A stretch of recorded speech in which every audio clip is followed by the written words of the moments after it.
Hello friends, welcome to FDS pharmacy.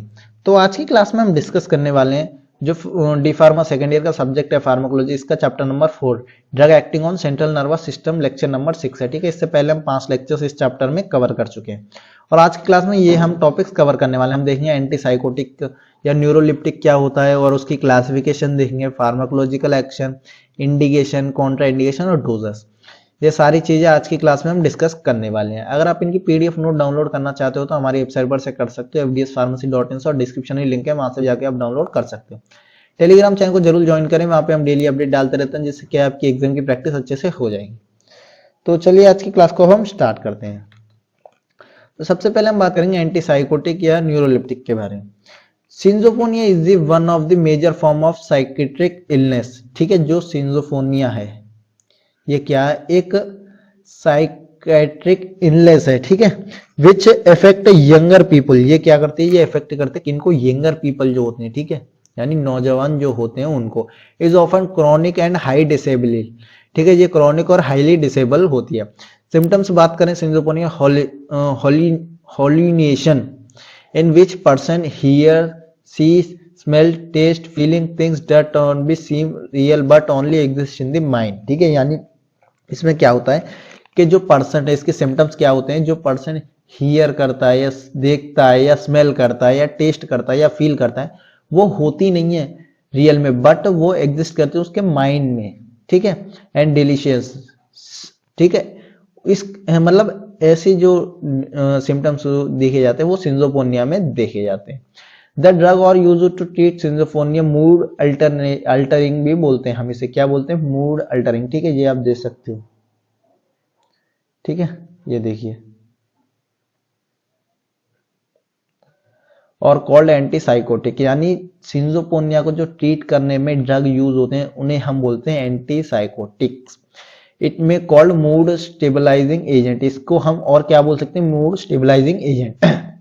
ये आपको exam में जरूर ध्यान रखना है, फिर इन द ब्लैंक्स में पूछा जा सकता है कि मूड स्टेबलाइजिंग एजेंट हम किन्हें बोलते हैं या अदर नेम क्या है, तो आपको बताना है एंटीसाइकोटिक।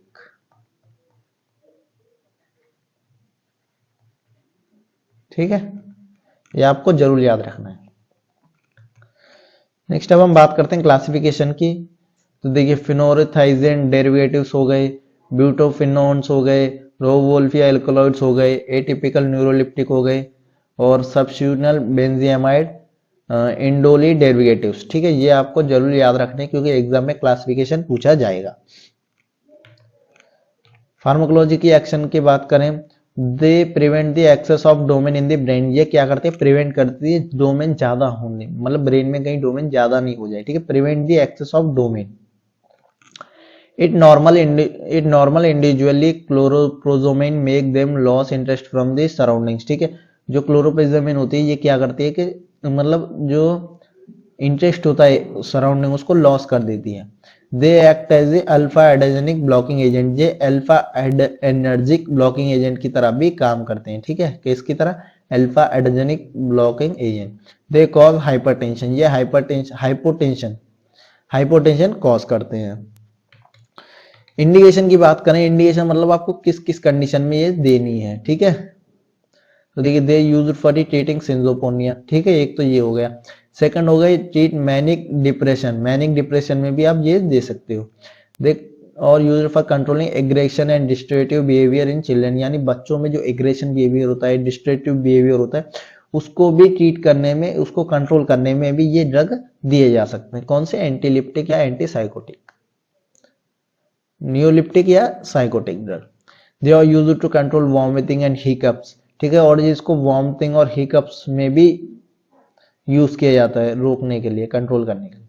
अब बात करें कॉन्ट्रा इंडिकेशन, यानी किस कंडीशन में आपको ये ड्रग नहीं देने हैं। ठीक है, they are contraindicated in severe allergy. ठीक है, एलर्जी अगर आपको है किसी चीज से, उस कंडीशन में आप नहीं दे सकते हो, या सीवियर कार्डिक डिसीज में भी नहीं दे सकते हो, या नैरो एंगल ग्लूकोमा कंडीशन में भी आप नहीं दे सकते हो।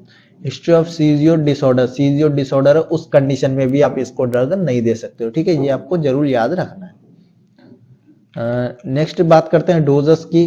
तो डोजेस आप ये देख सकते हो, क्लोरोपेजामाइन हो गया 10 to 100 mg TDS, हेलोफेरिडोल हो गए 2 to 20 mg ts, chlorpromazine 100 to 300 mg daily, risperidone हो गए 2 to 8 mg डेली।